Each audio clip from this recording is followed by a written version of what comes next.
Welcome. After more than 500 episodes, I have decided to give the Fintech One-on-One podcast a bit of a refresh. You'll notice new music, a new intro, better sound quality, and some more subtle differences as well. And we'll also be launching some new features soon.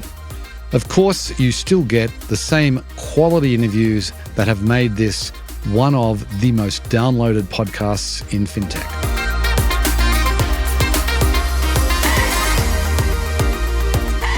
Well, I see it as a tale of two stories. On the one hand, you definitely have individuals who have made substantial provision for themselves, and some of the account sizes in the US are definitely going to be able to support a very happy retirement. I think within the IRA industry, the average account size is in the couple $100,000 space, and that can certainly go a long way. On the other hand, you have a lot of individuals who haven't yet made any provision for themselves. And one of the most striking characteristics we see in the US market is that only about a third of households actually have IRAs, individual retirement accounts. And to me, that is pretty striking because it tells us that a huge number of people just haven't addressed this problem for themselves yet. And that means, well, it could mean that you have to work for a really, really long time. This is the Fintech One-on-One podcast, the show for fintech enthusiasts looking to better understand the leaders shaping fintech and banking today. My name is Peter Renton, and since 2013, I have been conducting in-depth interviews with fintech founders and banking executives. On the show today, we have Romi Savova. She is the CEO and founder of PensionBee. Now, you may not have heard of PensionBee here in the US, but they are very well known in their home country in the UK, where they started. In fact, they are a publicly listed company there now.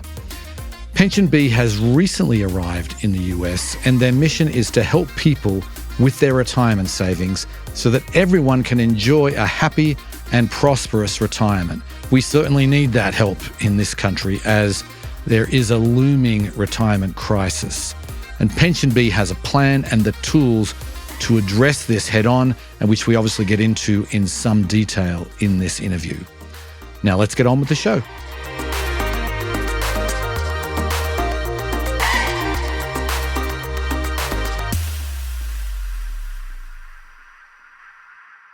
Welcome to the podcast, Romi.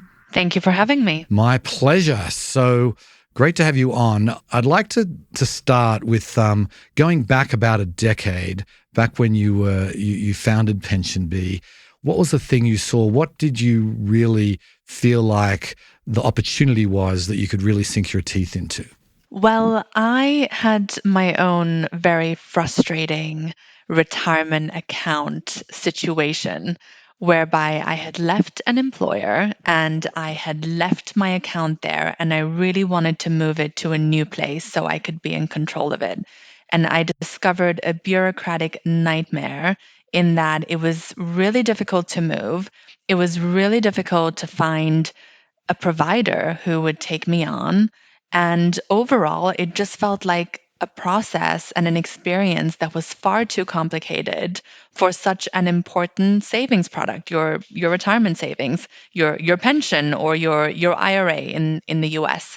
And so I recognized the opportunity that we as PensionBee could help millions of consumers, initially here in the UK and then eventually also in the US, to help millions of consumers to do this more simply, more easily, and to have a good retirement one day. How do you do that? Maybe you could sort of explain what you do. And I know you started in the UK and you've recently launched in the US, and maybe you can tell us what the differences are. But what is it that you make easier? Yes, very happy to explain. So in the UK and in the US, people need to save for retirement because the government backstop simply isn't there. And so a lot of that saving happens through the workplace. Your employer will typically give you a retirement account. In the UK, they're called pensions. In the US, they're called 401ks. And you and your employer will pay into them. But of course, the average person does not just stay in one job for life. In fact, the average person switches jobs around 11 times in the UK and around 12 times in the US. So lots of job moving going around. And that I think is a very common feature of modern economies. And so every time that you get a new job, you end up hopefully getting a new retirement account. And if you don't bring them together into one place, you can wind up with 10 or 11 or 12 different retirement accounts, which become almost impossible to manage. First, you don't have a good overview of how much you've saved in total.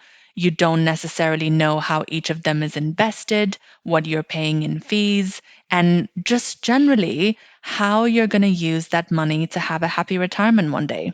So at PensionBee, we just make that really simple. We help people to bring their old retirement accounts together, retirement accounts they usually got through the workplace, and to put them into one personal account that is theirs, that has their total balance, where their money is invested with some of the world's leading money managers. We work with State Street and BlackRock, and where they can have transparency over their retirement savings so they can prepare for and enjoy that happy retirement. Interesting. So you're helping people with their previous jobs, sort of bringing all that together for the existing pension that they might have at their job.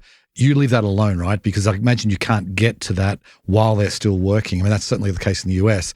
Is that what it's for? Is it for your previous jobs only, or how does that work? Yes, it's for your old accounts that you Right. got either through previous periods of employment, or it's for old personal accounts that you may have set up and that are no longer feeling as loved as they were once before. Right. Gotcha. Okay. So you can bring your personal accounts, your old business accounts, bring them all together under one roof at PensionBee. Is that right? Yes, and we will help you manage that for retirement and ultimately then to also spend it in retirement. We aim to have a lifelong relationship with our customers. So we have customers ranging from the ages of 18 to 80. Okay. I'm impressed with the 18-year-olds. That's really good. Commitment. Yes, indeed. Let's start with the UK. What is the state of retirement in the UK? Because here in the US, it's in a pretty sorry state with most of the population not having enough money saved for retirement. Is it the same in the UK? In the UK, we are definitely climbing an uphill battle when it comes to retirement savings as well. The typical UK consumer has around 20 to 25,000 pounds in their retirement account, which, as I'm sure we can all calculate, is probably not going to be enough to fund a very happy retirement. Right. We do have the state pension here, which can give you a meaningful backdrop. And indeed, in the US, there is Social Security too, Yep. which provides some backbone. But ultimately, individuals do need to pay in. And so in the UK, there is a mandatory contribution rate of around 8%, which is what you pay in and what your employer pays in. And by and large, all employers will offer that. So if you have started saving under the new system, and let's say you're in your 20s or 30s, you're probably going to be in a fairly good spot when you get to your 60s and your 70s, which is when most people will start using that money. So I do think that the accounts now are still in the process of growing, but once we give that opportunity for growth over a number of decades in the UK, I actually think a lot of people will end up in a decent place. So is that 8%, is that mandatory or is that just generally accepted? It is mandatory. Okay. And therefore, the vast majority of people in the UK who are working end up receiving contributions. Okay. Interesting. So even small businesses have to adhere to that Absolutely. program. Okay. Because it's certainly not that way in the US. Consequently, we're in a bit of a hole, I think. Okay. So it's been about a decade now. Tell us about the traction you have made in the UK. Yeah, in the UK, it's been almost 10 years. We'll be celebrating our birthday in December. And we have certainly transformed the market, I believe, for the better of consumers here. So, as a starting point, I suppose a lot of consumers have now found that they have a home for their retirement accounts. When I first started this business, most companies used to tell me that I have to get myself a financial advisor.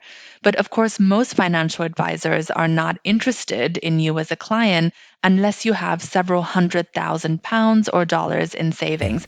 And Hmm. so finding a financial advisor is almost impossible. And I certainly left my number on many websites only to never be called back.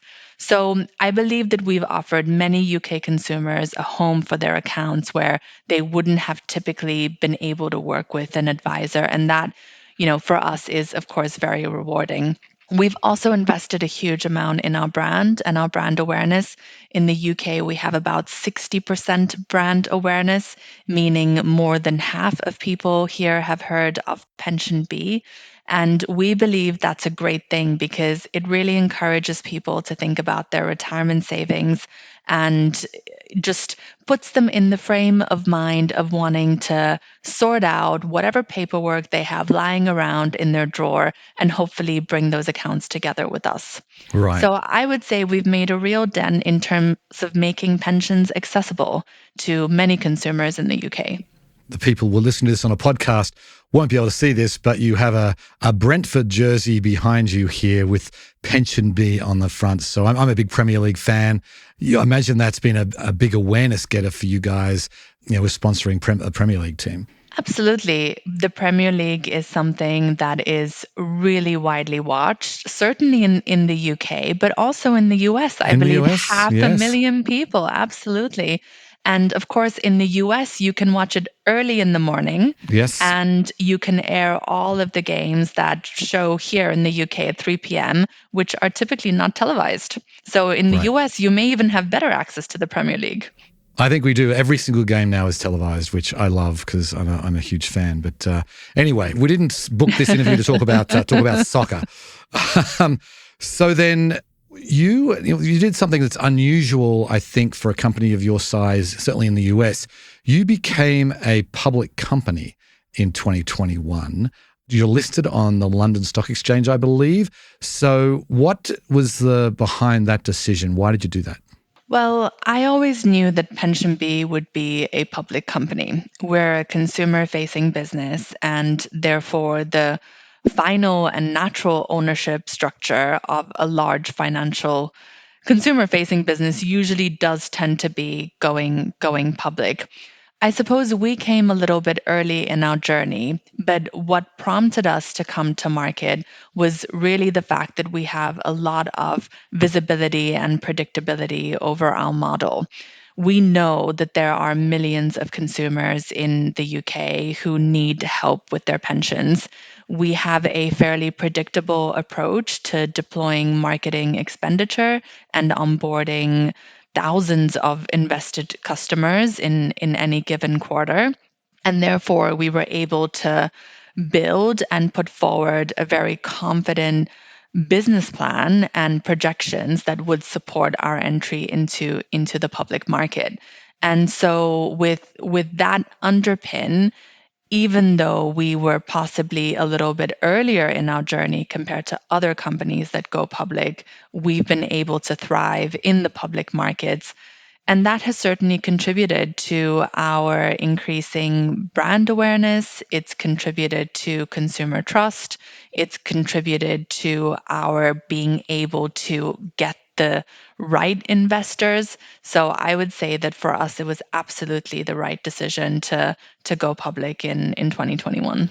Okay, so you've been a public company now for 3 years, and obviously with all of the public scrutiny that goes on, you have to make your detailed financials available to the public. Are you guys profitable yet? Yes, one of the key goals that we set for ourselves at the time of the IPO was to hit profitability by the end of 2023. And so, with that kind of milestone in front of us, we, of course, worked very hard to get there. And at the end of last year, we generated our first quarter of profitability. And so, in the UK, where we have a very predictable and sizable business. We have £5.5 billion, which is about $7 billion of assets on behalf of more than 250,000 invested customers. We've been able to deliver the scale and the economic efficiency to deliver on that expected profitability at the end of last year. Okay, so let's turn now to the US. Firstly, why did you decide? Obviously, the US is the biggest market in the world, so obviously there's that.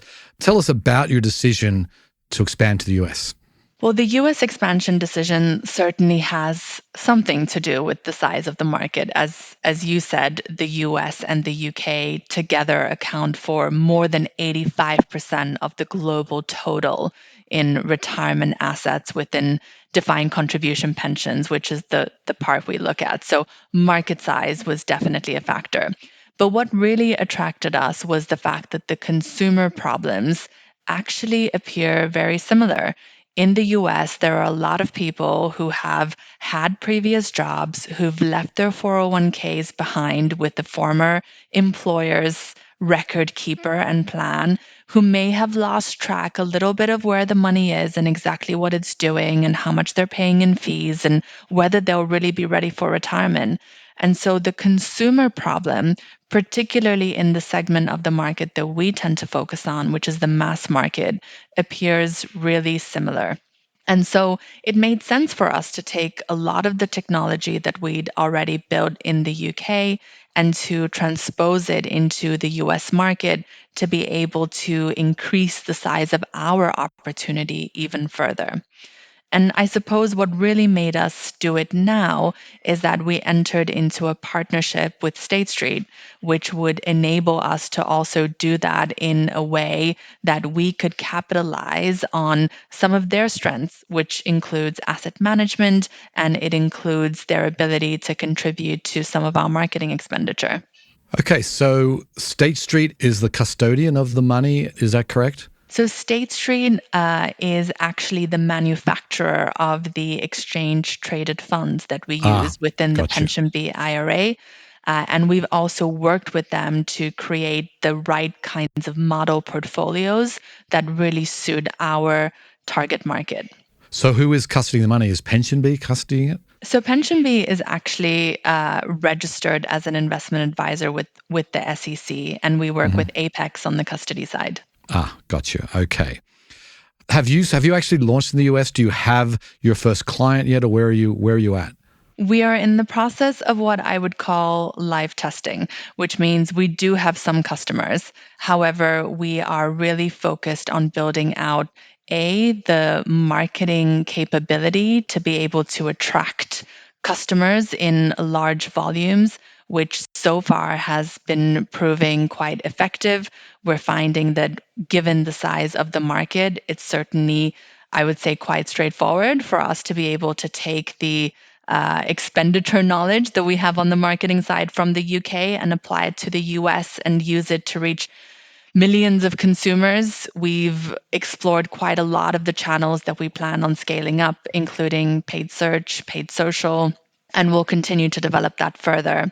And then the second piece that we're working on is really around our product features and the ability to make the rollovers and the transfers as smooth and as easy as we've made them in the UK. Okay, so can you explain what kinds of investments the US clients will be able to choose from? Absolutely. So, one of the main challenges within the US IRA market when people move their 401ks to an IRA is that they automatically end up putting them in cash, which tends to be not a great decision for your long term investments because cash will generally not yield the same returns as investing in a diversified portfolio of different types of assets. And so for PensionBee, one of the core differentiators of when you become a PensionBee customer is that you'll be put into one of our target date portfolios, which Okay. is really designed to mirror what you probably would have had at one of the very large employers. So we offer you a similar investing proposition to what you would have had with a previous employer. And that target date portfolio will be customized according to your age. So if you're in your 30s, your investments would be more suited to someone who has another 20, 30 years to go until they begin accessing their retirement funds. Whereas if you're in your 50s or 60s, you will probably be invested in something that is, lower risk and more suited towards a shorter investment horizon. So we really match the investments to someone's age as a default position. In addition to that, one of the more interesting investment options that we have is actually our climate plan, which enables our customers to invest in a way that effectively decarbonizes their investments over a particular time frame so that we can meet the Paris Agreement goals. And so that can be an interesting option too for customers who are particularly climate conscious. Right, right. So here in the US, it sounds like it's similar to what the UK is doing. When a lot of companies, it's not mandatory, have a 401k through their work, and they have a separate IRA account that has limits. But what people should be doing is contributing to both, right? Contributing to their 401k at work and the IRA that is independent of where they work. So I presume you're encouraging people, like setting up automated deposits, dollar cost averaging their way in. I mean, what are some of the things you're doing to help encourage people to grow their retirement nest egg? Well, one of the most effective places to contribute, as you said, is of course in the workplace. And it's important to make sure that people are maxing out the contributions that they can also get from their employer. And Right. often that will happen through employer matching. So usually my first tip when it comes to contributions is to make sure that you are maximizing any match that you can actually get from your Mm-hmm. employer. After that, as you said, you can think about effective ways to contribute into your accounts more generally, whether that's through a traditional IRA, which is the product that we currently offer. But what we find is that a lot of people contribute to a Roth IRA. Mm-hmm. And so that is one of the products that's on our roadmap for early next year, because we think that the typical Roth IRA may be a more opportune place to put your personal contributions given the higher tax allowances that exist within that product. So yes, absolutely, we believe in contributing, growing your retirement savings so you have that nest egg ready for retirement. And through our product suite at PensionBee, you should be able to achieve all of the contributions that you want to make to your personal accounts. Right, right. So it's pretty clear you've done your homework on the US market, and I'm curious about what are some of the similarities and the differences when it comes to retirement savings? What are the differences and similarities between the UK and US? Well, there are definitely a lot of similarities, as we've discussed, in terms of employers paying in, people switching jobs, leaving accounts behind. I mean, in the US alone, there's 30 million old workplace accounts that have been abandoned. But there's definitely also a lot of differences. And let's perhaps first focus on the relationship between the employee and the employer. In the UK, it is mandatory for employers of all sizes to enroll eligible employees, which means the vast majority of employees, into retirement savings accounts and to pay in a proportion of their salary into those.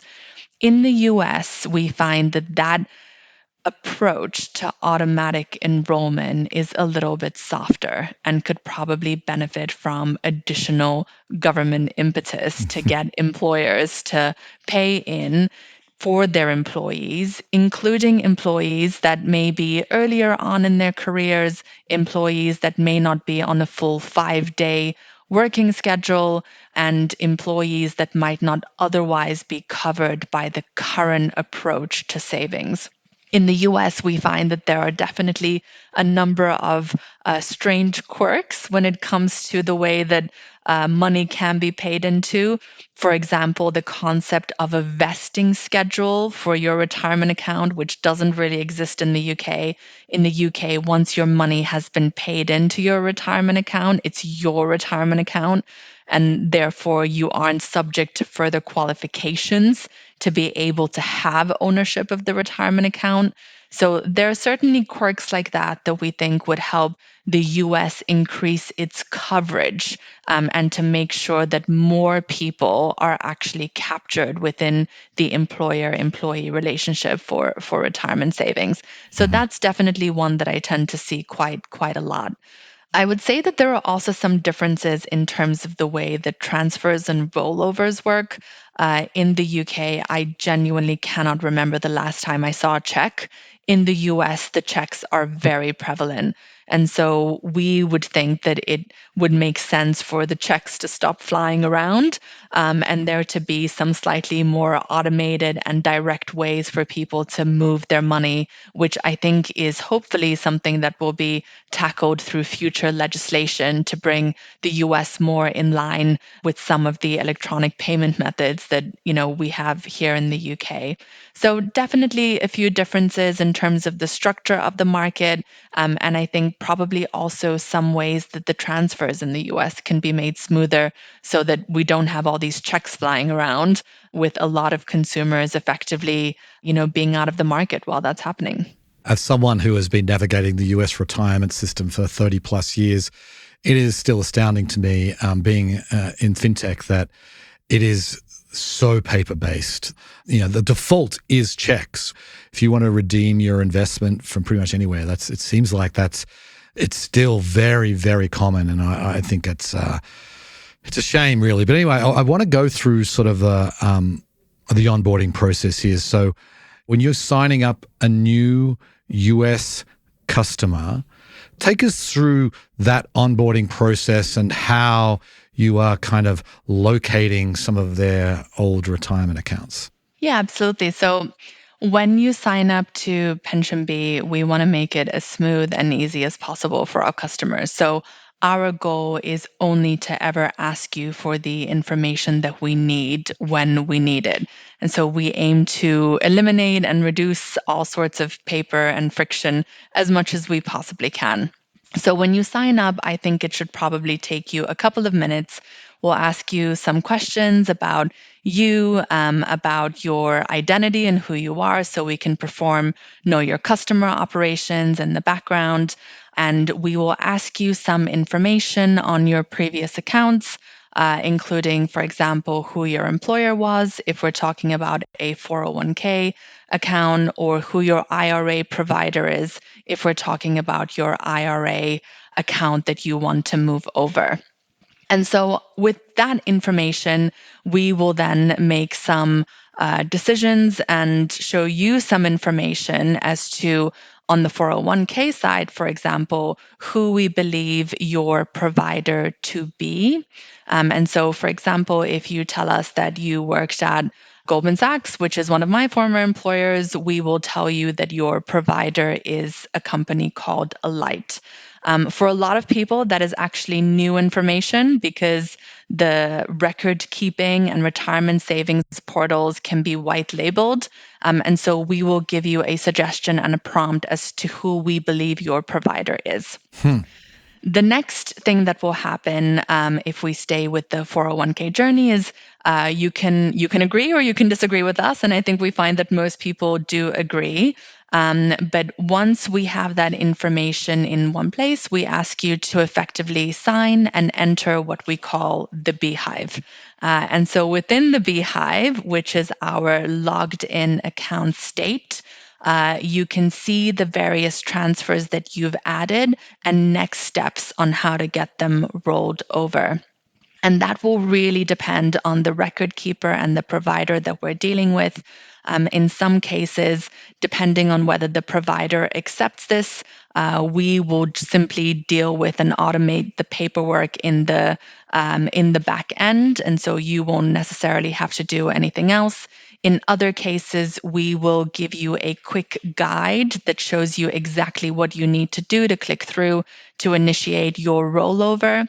And in yet other cases, which is definitely one difference that we're finding, to the UK, you may even have to get on the phone with us. And so we give you a call now button so that we can speak on the phone and discuss the rollover with your previous provider. So all in all, it should take a couple of minutes to sign up. And then depending on who your provider is, maybe another 15 to 20 minutes to get it sorted and get to the other side of the rollover. And so, I think that for a lot of people who don't really know where to even begin when it comes to tracking down who is my record keeper, where is my money, how do I move this money, it's a really simple experience. And our goal over the next year and over the coming months is really to make it even simpler so that when you sign up to PensionBee, you have to do as little as possible in order to move your money. And so that's really the focus for us, to make it even simpler than what it is today. Right. Okay. A couple more questions before we close. I want to talk about the coming retirement crisis, or even the existing retirement crisis that we have in this country, and the fact that Social Security does provide important resources for those people in retirement, but we've heard that it's going to run out of money sometime in the next decade, and that may even become quicker depending on what Congress does. How do you view the future of retirement here in the US? Well, I see it as a tale of two stories. On the one hand, you definitely have individuals who have made substantial provision for themselves, and some of the account sizes in the US are definitely going to be able to support a very happy retirement. I think within the IRA industry, the average account size is in the couple $100,000 space, and that can certainly go a long way. On the other hand, you have a lot of individuals who haven't yet made any provision for themselves. And one of the most striking characteristics we see in the US market is that only about a third of households actually have IRAs, individual retirement accounts. And to me, that is pretty striking because it tells us that a huge number of people just haven't addressed this problem for themselves yet. And that means, well, it could mean that you have to work for a really, really long time. So in your 60s, 70s, and 80s, and maybe even beyond, we find that people typically want to retire in their 60s, but without having made some level of personal provision for it, that is incredibly difficult. I think the other alternative is really hard to think about. And so we always encourage a PensionBee, it's never too late. Just get started. Think about how you can put away whatever it is that you can put away into your account so that when you get to your 60s or 70s, you're able to supplement whatever it is that Social Security is paying out. Okay, so what are your goals for PensionBee here in the US? Well, our goals for PensionBee in the US are to help as many consumers as possible to be retirement confident. And from a financial perspective, we've outlined the fact that we would like the UK and the US business to be of equivalent size to each other over the next 5 to 10 years. And of course, our UK business is growing very quickly, and therefore our US business needs to be growing very quickly as well. But because there are so many millions of consumers in the US who we feel would benefit from an easy to use retirement product, we think our goals are very deliverable, and we're excited to be doing something that really helps make a difference in people's financial lives. Okay, well, we'll have to leave it there, Romi. I really appreciate you coming on the show. Fascinating discussion and important work. The retirement crisis needs addressing, and so I'm glad that you've come to this country and launched your product. And best of luck to you. Thank you so much for having me.